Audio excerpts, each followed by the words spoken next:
Penggunaan rekaman closed circuit television atau CCTV terbukti efektif dalam mengungkap sejumlah tindak kriminal. Dalam perkembangan beberapa tahun terakhir, fungsi CCTV lebih dari pencegahan atau memberi efek jerah bagi pelaku kejahatan. Dengan adanya tambahan kecerdasan buatan, CCTV bisa melakukan deteksi dan juga identifikasi. Selengkapnya kami rangkum dalam Inside Crime berikut ini untuk Anda.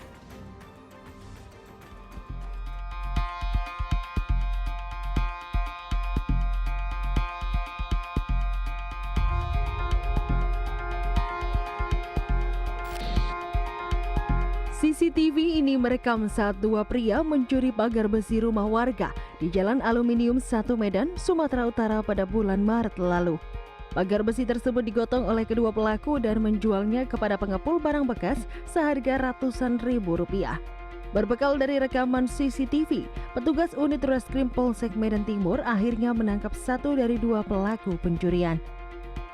Di lokasi lain, dua orang pelaku curanmor terekam CCTV saat menggotong sepeda motor yang terparkir di teras rumah warga, serta mengincar motor yang tidak dikunci stang. Pelaku ditangkap setelah sempat bersembunyi di sebuah toren di wilayah Boyolali di Kabupaten Sukoharjo, Jawa Tengah. Keberadaan closed circuit television atau CCTV kerap merekam sejumlah tindakan kriminal. Beberapa pengguna di warung kopi, perumahan, kos-kosan, warung Madura, hingga stasiun pengisian bahan bakar umum mengatakan CCTV berfungsi sebagai alat pemantauan dan pengawasan untuk meningkatkan keamanan, kontrol operasional, serta mendukung transparansi dalam berbagai aktivitas. Kejadian malam ada kehilangan HP di depan warung STK pelanggan. Manfaatnya apa menggunakan CCTV? Biar aman warung kopi. Berapa lama? Bukannya 24 jam. Setiap mayoritas warga sini ada pasang CCTV semua. Titik-titik ada di balai RW ada, di taman juga ada. Kalau di posnya belum ada. Nah, manfaatnya paling enggak kan bisa membantu keamanan di sini. Tuh, jadi sini. Kalau yang dulu-dulu mungkin ada dan itu pun juga ada CCTV-nya terekam. Kehilangan motor. Yang manfaatnya ya untuk apa? Ada kejahatan, terutama ya itu kan ada uang kadang-kadang uangnya 50 ngakunya 100. Ya udah dikembalikan kembaliannya kan kadang-kadang kurang kembaliannya. Gitu ya, ada yang curang gitu, ada yang ngambil barang di sini nggak bilang itu kan bisa ketahuan semua. Ya. Antisipasinya kejahatan apa biasanya, Pak? Ya kalau kejahatan di sini lumayan nggak ada, masih aman di sini, Pak. Cuman ya biasanya tuh udah bayar katanya tapi belum bayar sebenarnya. Jadinya kalau di situ kan dilihat lagi mana kapan bayarnya, nggak ada kan, nggak ada. Kejadian kriminal di SPBU beberapa kali terjadi dan pernah terjadi juga di wilayah Jawa Timur pada beberapa lokasi. Dan pada situasi tersebut peranan CCTV sangat penting sebagai alat pemantauan dan juga sebagai bukti otentik dokumentasi yang dapat membantu proses identifikasi kejadian untuk penelusuran lebih lanjut bagi para pihak yang terlibat serta mempercepat tindak lanjut penyelesaian masalah. Selain itu, keberadaan CCTV juga berfungsi sebagai langkah pencegahan karena dapat meningkatkan kedisiplinan dan kepatuhan seluruh pihak, baik petugas kami di lapangan maupun pelanggan yang juga bertransaksi di SPBU. Dalam perkembangan beberapa tahun terakhir, fungsi CCTV lebih dari bukti suatu kejadian. Dengan adanya tambahan kecerdasan buatan, CCTV bisa digunakan untuk menghitung jumlah orang yang masuk ke suatu tempat dan membantu memberi notifikasi saat ada hal yang diperlukan atau peringatan dini saat ada kejadian. CCTV pun mampu menangkap wajah seseorang. Jika database buronan dimasukkan ke server, wajah akan terdeteksi kamera dan memberi notifikasi kepada aparat penegak hukum. Kecanggihan CCTV juga bisa mendeteksi ketinggian, gender, seseorang yang memakai kacamata, serta melakukan pencarian objek berdasarkan teks dan gambar.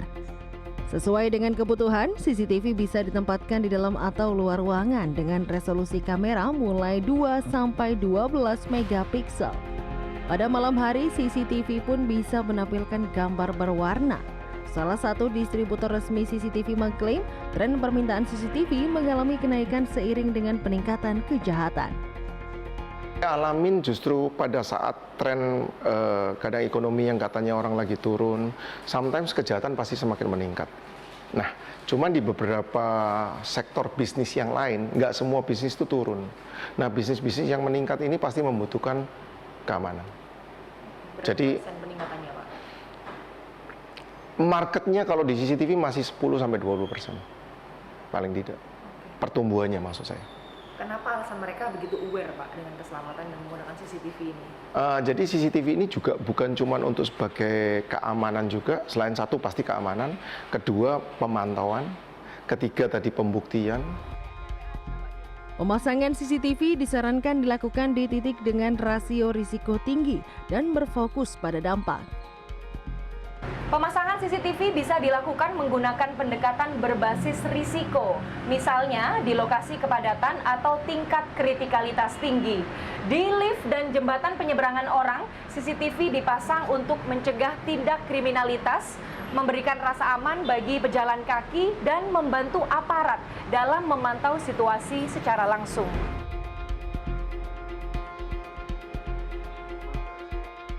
Menurut Direktur Pengembangan Teknologi dan Sistem Informasi Institut Teknologi 10 November Surabaya, Bagus Jati Santoso, untuk upaya pencegahan atau memberi efek jera bagi pelaku kejahatan, pengguna cukup menggunakan resolusi kamera standar. Sementara untuk deteksi dibutuhkan resolusi kamera yang tinggi dan kemampuan kecerdasan buatan. Dan untuk identifikasi seperti pengenalan wajah atau plat nomor kendaraan, diperlukan resolusi kamera dan laju bingkai yang tinggi serta pencahayaan yang terkendali. Kita melihat fungsinya dulu ya, dan tidak semua titik itu harus kita sampai identifikasi atau deteksi, tidak. Jadi mungkin yang titik yang paling banyak adalah menggunakan yang fungsi deterren saja atau pengawasan. Nah, jadi tugas kita adalah sekarang mencari titik temu nih antara fungsionalitas sama cost nanti ya. Mana yang kira-kira dengan fungsi yang tepat itu kita bisa mendapat manfaat yang banyak. Jadi tidak perlu harus semua berteknologi tinggi, tapi kita tentukan sesuai fungsi. Rekaman CCTV diakui secara sah sebagai alat bukti hukum di Indonesia. Kedudukannya diatur dalam Undang-Undang Nomor 11 Tahun 2008 tentang Informasi dan Transaksi Elektronik serta Putusan Mahkamah Konstitusi Nomor 20/PUU 14 Tahun 2016. Meski demikian, pihak kepolisian mengatakan tak semua data rekaman CCTV digunakan sebagai alat bukti untuk mengungkap tindak pidana yang akan digunakan dalam persidangan. Dalam pembuktian, penyidik perlu melihat kualitas data CCTV seperti kejernihan gambar dan sudut pandang. Namun paling tidak, rekaman CCTV menjadi petunjuk untuk upaya pembuktian tindak pidana yang diduga dilakukan oleh pelaku.